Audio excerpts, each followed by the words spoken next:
मंच पर उपस्थित हमारे साथ आए हुए माननीय डॉक्टर केशवराव जी, बीआरएस पार्लियामेंट्री पार्टी के नेता और भूतपूर्व आईएएस अधिकारी, ये नागपुर में इस सिटी को सुंदर बनाने में कमिश्नर ऑफ नागपुर महानगर पालिका जिन्होंने अच्छा काम किया था, वो भी मेरे साथ आए हैं।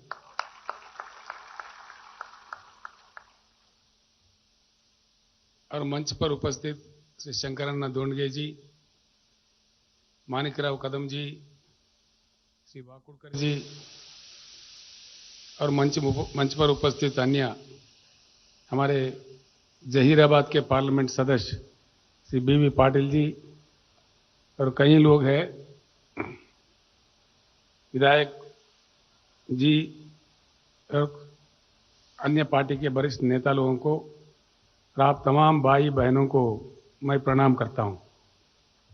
सबसे पहले महाराष्ट्र राज्य के इस पावन धरती को मैं प्रणाम करता हूं।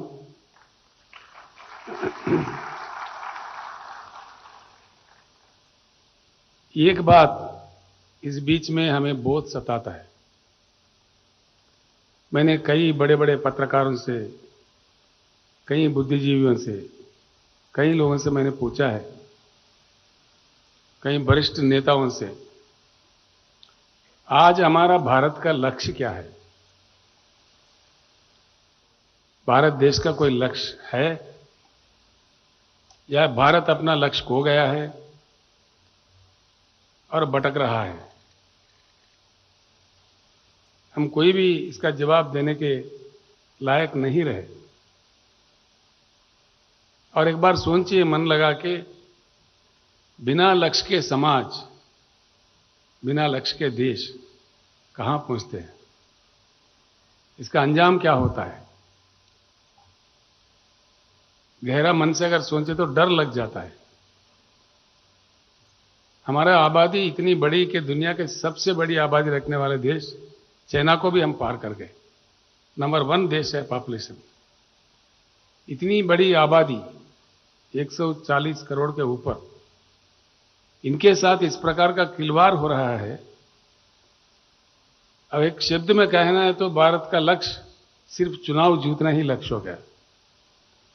कुछ भी करो, दंगा करो, फसाद करो, काटो मारो, शराब पिलाओ, पैसे दे दो, बस चुनाव जीतो।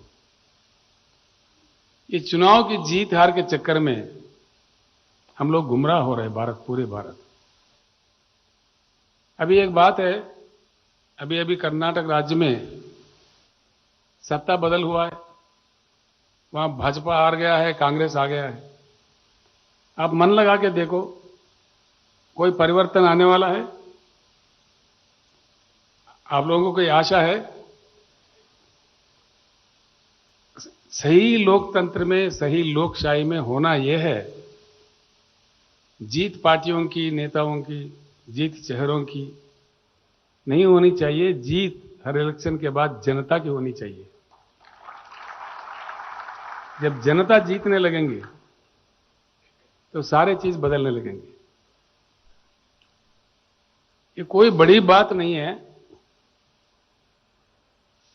50% लोग, यानी कि 42% इस देश में किसान हैं। उनके साथ काम करने वाले कम से कम और एक 15-20%, जो भी जिस प्रकार के भी हो, यानी कि करीब करीब 60% लोग शांत हो जाएंगे अगर खेती किसानी करे होता है और अच्छा सुकून से रहते हैं। इतना बड़ा लाट, यानी कि 60% लोगों को छोड़ के ये क्या हो रहा है इस देश में? शर्म की बात है, 75 साल के आजादी के बाद लोग चांद सितारे नहीं मांग रहे हैं, सोने के ईंट नहीं मांग रहे सरकार से। भरपूर पानी दे दो, भरपूर बिजली दे दो, हमारे उगाई का दाम दे दो। ये नहीं देने से आज आत्महत्या कर रहे हैं किसान पूरे भारत में। दुर्भाग्यपूर्ण है कि महाराष्ट्र में ज्यादातर आंकड़ा यहां ज्यादा है, बड़ा दुख होता है। महाराष्ट्र एक ऐसी प्रदेश है, हिंदुस्तान का नंबर 1 प्रदेश है। यहां से इतने नदियां निकलते हैं, शायद ही किसी और राज्य से निकलते हैं। जहां जाओ तो पीने का पानी का किल्लत। प्रकाश पोहरे जी मेरे साथ थे, हम औरंगाबाद में थे। वहां किसी ने कहा भाई यहां पे 8 दिन में एक बार पानी आता है पीने का। प्रकाश पोहरे जी कहा अकोला में कौन सा बेहतर है, अकोला में भी 10 दिन में एक बार आता है। शोलापुर वाले कह रहे हैं 11 दिन में एक बार आता है। कहीं कहीं मतलब प्रांत में पीने की पानी की किल्लत, जहां से कृष्णा और गोदावरी निकलता है। कितने नदियां हैं महाराष्ट्र में, पंचगंगा, प्रवरा, मूला, वारदा, वैनगंगा, पेनगंगा, प्राणहिता, इतने सारे नदी रखते हुए क्या हो रहा है इस देश में। 75 साल की आजादी बहुत बड़ी लंबी समय होती है। मैं एक बात कहूं तो आपको हैरत होगा, महाराष्ट्र तो महाराष्ट्र है, देश का राजधानी जो दिल्ली है, 75 साल की आजादी के बाद वहां भी पर्याप्त पानी की उपलब्धि नहीं है। कई हमारे दोस्तों के घर में गड्ढे खोदे हुए हैं, टैंकर खरीदने पड़ते हैं हर दिन। अफसोस की बात है। और दिल्ली एक ऐसी जगह है जो गंगा यमुना के बीच में डेल्टा में है, पानी की कमी नहीं है, देश की राजधानी है। पानी नहीं, बिजली भी पर्याप्त नहीं मिलता, बिजली की कटौती होती है दिल्ली में कई प्रांत में। ये क्या हो रहा है, क्या आखिरकार इसका कारण क्या है, वजह क्या है। मैं किसी एक पार्टी को या किसी व्यक्ति को आलोचना करना मेरा काम नहीं है। मैं परिस्थितियों का समझने का और समझाने का काम करता हूं। मैं साफ साफ आप लोगों को एक बात बताता हूं, बीआरएस एक मिशन है। भले ही राजनीतिक पार्टी है, राजनीति एक व्हीकल है, जो कि नीतियां बनना है, कानून बनना है तो असेंबली से, पार्लियामेंट से ही बनते हैं, वो हम जानते हैं। आंदोलन कर करके पूरी जनता थक गई है। किसानों को लेकर अगर बात करें तो यहां शरद जोशी बहुत ही महान किसान नेता, देश के जाने माने नेता, उन्होंने क्या कम लड़ी थी, कितने साल लड़ी थी, कितने बार जेल गए थे। उनके साथ शंकरन धोंडगे जी, मानिक कदम जी और कई हजारों लाखों लोग कितने लड़ाइयां लड़े। आज भी प्याज के दाम के लिए नासिक से मुंबई तक लोग 50,000, 10,000 महिलाएं, इनके खून में, मायरों में से खून भी निकल रहा है, यात्रा करना पड़ता है। ये क्या हो रहा है, क्या तरीका है। लोकतंत्र का यही है। जो हमारे स्वतंत्र सेनानी थे, उनका यही इच्छा था, यही देखना चाह रहे थे, इसीलिए स्वतंत्र पाया हमने। ये बड़ी दुख की बात है। राजनीति तो बहुत चलता है, राजनीति आए तो कोई ना किसी को हारना है, किसी न किसी को जीतना है, लेकिन जनता की जीत के ओर हमको आज सोचने का घड़ी है। जनता की जीत किस प्रकार से हो सकता है, ये संभव बात है, असंभव नहीं है। होंगे बड़े बड़े नेता होंगे, कई हैं, हमने कहीं देखा है देश में भी। यहां पे भी जितने पार्टी है महाराष्ट्र में, जिनको एक पार्टी मुझे बताया जिनको सत्ता नहीं मिला, हर पार्टी को मिला, हर पार्टी के मुख्यमंत्री बने यहां पे। फिर किसी एक ने भी परिवर्तन क्यों नहीं लाया, यह सोचने की बात है। पार्टी ठीक है, पार्टी से हमको कोई एतराज नहीं है, लोकशाही में पार्टियां होना चाहिए, वो प्रजास्वाम्य के, लोकशाही के स्तंभ होते हैं। पार्टी की मौजूदगी बहुत जरूरी है, पार्टियों के बीच में टक्कर की भी बहुत जरूरी है। जो अच्छा क्वालिटी काम करता है उसको जनता मौका देगी। तो मैं आपसे फिर एक बार कहता हूं, ये बीआरएस भारत परिवर्तन का एक मिशन है। पूरी भारत को सुधारना है, सिर्फ महाराष्ट्र राज्य को नहीं।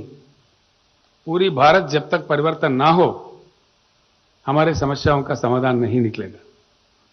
ये एक सेंटेंस में कहना है तो परिवर्तित भारत ही आज के भारत के सर्व समस्याओं के समाधान है। 100%, इसमें कोई दौराय नहीं। दुनिया में कई मिसाल देखने को मिलते हैं। ठीक है, हर समाज का किसी न किसी तरीके का शुरुआत होता है, किसी का आजादी से गिनते हैं, किसी का इनकलाब के बाद, रिवॉल्यूशन के बाद गिनते हैं, किसी का ट्रांसफॉर्मेशन होता है, तानाशाही से लोकशाही में बदलते हैं, वहां से फिर गिनती शुरू करते हैं। हमारे देश में हमारी व्यवस्था है कि हम आजादी के जब से देश का शुरुआत का गिनती करते हैं।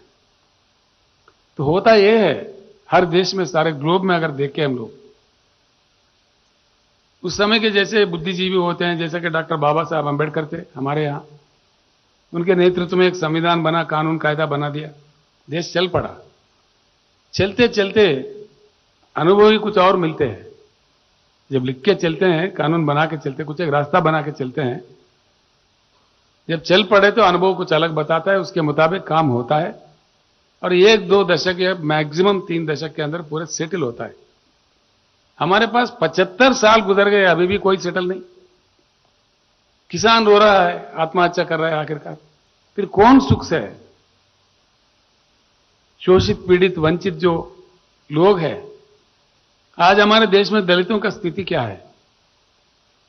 मैं एक शब्द में कहता हूं, दलितों का गरीबी और दलितों का साथ अन्याय जब तक नहीं रुकेगा, हमारे चेहरे से वो दब्बा नहीं जाएगा। 100% ये मेरा बात मान लीजिए आप। अमेरिका जैसा देश, जहां वहां के मुकामी लोग, नेटिव लोग, रेड इंडियंस को काफी सताए थे, श्वेत जाति वालों ने काफी अत्याचार किए थे उनके ऊपर, लेकिन अमेरिका जैसा देश भी, वहां भी चेतना जाग गई। मैंने किसी सभा में कह दिया, सभी ने खूब तालियां बजाए, बराक ओबामा को अमेरिका का अध्यक्ष बना के अमेरिका ने अपने पापों को धोया है। ऐसे ही हमारे पास जब तक हमारे दलित समाज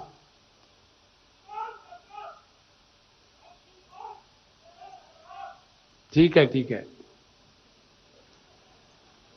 उनको जोश ज्यादा है, तो जब तक दलित शोषित रहेंगे, पीड़ित रहेंगे, वंचित रहेंगे, तब तक हम सुकून से नींद नहीं ले पाएंगे। ठीक है, हमारे घर में खाना है, भरपूर खा रहे हैं, लेकिन बगल के घर में अगर वो लोग उपवास है तो हमको क्या लगता है? ऐसी स्थिति हमारे दलित समाज का है। इसको किसी ना किसी तरह से इसको सुधारना चाहिए, इसका उद्धार होना चाहिए।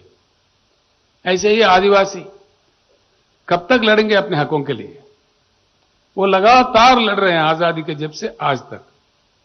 समस्या मिटता ही नहीं। बुद्धिजीवियों की कमी नहीं, ऑफिसरों की कमी नहीं, पार्टियों की कमी नहीं, हार जीत की कमी नहीं, फिर क्यों समाधान नहीं निकलता? ये बुनियादी बातें सोचने की बातें हैं। खास तौर पर यहां के बुद्धिजीवियों से, युवा से मैं हाथ जोड़ के सभी को प्रणाम करके विनम्र निवेदन करता हूं, वक्त आ गया है, अभी हमको जागरूक होने जरूरी है, बहुत जरूरी है। और जब तक ये देश नहीं बदलेगा, देश का विचारधारा नहीं बदलेगा, कुछ नहीं होने वाला है। सिर्फ चुनाव आएंगे, कोई पार्टी हारेंगे, कोई पार्टी जीतेंगे, बस यही ड्रामा चलता रहेगा। 2 शब्द मैं बताता हूं आपको। एक, पानी, जिसकी कमी तो होनी ही नहीं चाहिए भारत में। देश को जितना पानी चाहिए उससे कई गुना डबल पानी की उपलब्धि है देश में। ये आंकड़े मेरे नहीं है, केंद्र सरकार के हैं। भारतवर्ष में हर साल 1,40,000 टीएमसी की बारिश होती है, जिसमें से सीधे ही बरसात होते समय ही फ्रिक्शन होकर के हवा से आधा पानी बाष्पीकरण होता है, यानी कि 70,000 करीब बाष्पीकरण हो जाता है। बाकी 70,000 पानी हमारे भूमिगत जाता है, कुछ भूमि जल, और बाकी 60-65,000 टीएमसी सीधे ही शुद्ध नदियों में शुद्ध पानी हमारे देश में बहता है। इसमें से आज तक भारत ने उपयोग किया सिर्फ 19-20,000 टीएमसी। बाकी 50,000 टीएमसी बह रहे समंदर में, या तो बंगाल के खाड़ी में या अरबिया समुद्र। सभी देख रहे हैं, इतने सारे प्रधानमंत्री, इतने सारे मुख्यमंत्री, इतने सारे विधायक, आमदार, खासदार, क्या क्या नहीं, लेकिन कुछ होता है नहीं। इधर हमारे खेत भी सूखे हैं, हमारे गले भी सूखे हैं। क्या पाप किया देश ने? हकीकत बताए तो ये बात यह है, भारत में सबसे ज्यादा कृषि लायक भूमि है। अमेरिका हमसे बड़ा है, 2-2.5 गुना बड़ा है, लेकिन उनके पास सिर्फ 29% ही कृषि योग्य भूमि है। चाइना हमसे 1.5 गुना बड़ा है, उनके पास सिर्फ 16% ही कृषि योग्य भूमि है। भारत ही एक ही देश है पूरे दुनिया में जो भाग्यवान है, जिनके पास सीधे ही 50% भूमि कृषि योग्य है। भारत को अगर एकड़ में नापा जाए तो 83 करोड़ का एकड़ हमारा भूमि है, भारत का भूमि, जिसमें से सीधे ही 41 करोड़ एकड़ कृषि योग्य भूमि है। यानी कि मेरा कहना यह है, जितना बारिश होता है, जितना पानी की उपलब्धि है, उससे भारत के हर एक एकड़ में भरपूर पानी दिया जा सकता है, हर एक एकड़ में, प्रति एक एकड़ में। उसके बाद एक 10,000 टीएम से अगर आप पीने का पानी हर घर में नल फिट करके दे दो, जैसा तेलंगाना ने दिया है, हर घर में भी नल करके, पूरे भारत में नल फिट करके दे दो, और उद्योग के लिए जितना चाहिए उतना दे दो, उसके बाद भी कम से कम 25-30 हजार टीएमसी की बचत है देश में। इतना संपत्ति देश का है, इतनी संपत्ति जो प्रकृति ने दिया है, जो भगवान ने दिया है, उससे देश क्यों वंचित है? ये क्या तमाशा है? पीने का पानी जो उपलब्ध है, जिसको अमेरिका से ना भीख मांगनी है, ना रशिया से मांगनी है, ना किसी अन्य से मांगनी है, हमारी अपनी संपत्ति है। यानी कि सीधे ही, मैं इसीलिए कह रहा था, भारत का परिवर्तन का बात इसीलिए मैंने लिया कि देश का जो जल नीति है, राष्ट्रीय जल नीति, इसको पूरा का पूरा बंगाल के खाड़ी में फेंक देना चाहिए और नई नीति का रचना होना चाहिए। ये बहुत जरूरी है, इसीलिए भारत का परिवर्तन हम चाहते हैं। दूसरा एक मुद्दा है बिजली। बिजली का भी बड़ा चक्कर है इस देश में। बिजली 3, 4, 5 किस्म का होता है। एक तो होता है हाइड्रो इलेक्ट्रिसिटी, जब बरसात होता है, जो जल विद्युत कहते हैं हम लोग, प्रोजेक्ट भर जाते हैं तो तभी मिलता है, 2-3 महीने के लिए, 4 महीने के, पूरा साल भर नहीं मिलता। सोलार का ऊर्जा है, वो दिन में आता है, रात में नहीं आता है। जो विंड से, हवा से मिलता है विद्युत, वो भी हवा चली तो मिली, ना तो ना मिली। और 2 चीज गैस का है, जहां गैस की उपलब्धि है वहीं हो सकता है, बाकी जगह नहीं हो सकता है। फर्म पावर जो हर जगह मिलने वाला सिर्फ 2 है, वो है एटॉमिक पावर है और थर्मल पावर है। एटॉमिक पावर को लेकर सारी दुनिया भर में विवाद है, हमारे भारत में भी विवाद है, क्योंकि रशिया के चेरनोबिल में उसका विस्फोट हुआ था, उससे काफी लोगों का मृत्यु हुई थी, तो उसके लेकर कहीं अनुमान है, मतलब उसका विवाद है। लेकिन जो थर्मल पावर है उसका कोई विवाद नहीं। थर्मल पावर बनाने के लिए जो चीज चाहिए वो कोयला है। अभी आते आते हमारे चंद्रशेखर जी को मैं बता रहा था, महाराष्ट्र के अंदर कितना कोयले खदान है, हमारे उमरेड में, गुग्गूस में, बलारपुर में, चंद्रपुर में, ऐसे पूरे भारत में है। तेलंगाना में भी है, मध्य प्रदेश में भी है, उत्तर प्रदेश में है, झारखंड में है। कोयला इतना है हमारे पास देश में, 361 बिलियन टन, मिलियन नहीं बिलियन, 361 बिलियन टन की कोयला अब तक पाई गई है ऑलरेडी, और भी विस्तार में भंडार है कोयले का भंडार। जो हाइड्रो इलेक्ट्रिकल है, जो सोलर ऊर्जा है, और जो कोयले से थर्मल बनता है, इन तीनों को तालमेल करके हाइब्रिड सिस्टम में अगर यूज करें, पूरे भारत में हर चीज के लिए, खेतों के लिए, उद्योगों के लिए, कमर्शियल के लिए, डोमेस्टिक के लिए, पूरे चीज जिस प्रकार का बिजली हमें चाहिए, पूरे भारत को देने के लिए ये उपलब्ध हुआ, ऑलरेडी उपलब्ध हुआ 361 बिलियन का कोयला 150 साल तक के लिए पर्याप्त है, 150 साल तक के लिए। ये भी आंकड़े मेरे नहीं है, गवर्नमेंट ऑफ इंडिया के, कोल मंत्रालय के है, कोल इंडिया के है। अगर ये सच है तो क्यों बिजली की कमी है देश में? क्यों लोगों को रुलाया जा रहा है? क्यों सताया जा रहा है? किसान रात्रि बेरात्रि आधी रात में किसानों को करंट दो, जैसे कि वो भिखारी है। जाओ तो वहां किसी को सांप काटा, किसी को बिजली का धक्का लग के मर गया, कितने लोग की मृत्यु हो रही है। ये क्या तमाशा है इस देश में। तेलंगाना में जब किसानों की सरकार बना, जो बीआरएस की सरकार है, वहां महाराष्ट्र से भी ज्यादा किल्लत थी। हमारे भी किसान काफी लोग आत्महत्या कर रहे थे वहां पे। हमने एक शपथ लिया, भाई इसको रोका जाए, कुछ करो लेकिन रोको, किसानों को खड़ा करो। मैं रोते रोते भी उनको हाथ जोड़ के प्रणाम करके उनको अपील करता रहा कि मत मरो भैया, 1-2-3 साल मैं संभाल लूंगा आप लोग। ऐसा बोलना पड़ता था, मुझे भी गदगद होकर बोलना पड़ता था। आज तेलंगाना में किसानों को 24 घंटा पानी बिजली मिलता है फ्री में, 1 पैसा भी नहीं। तेलंगाना में हमने 4-5 कदम उठाए तो किसान खड़े हो गए, खुश है। आत्महत्या 100% तो मैं नहीं कह सकता, लेकिन पूरा का पूरा थम गए, बंद ही हो गए। हमने पहला कदम यह उठाया कि भाई तलाटी को हटा दो। हटाना है, हटाना चाहिए। आवाज नहीं आ रही है। हटाना चाहिए। हमने कानून लाके असेंबली में पास करके बर्खास्त कर दिए।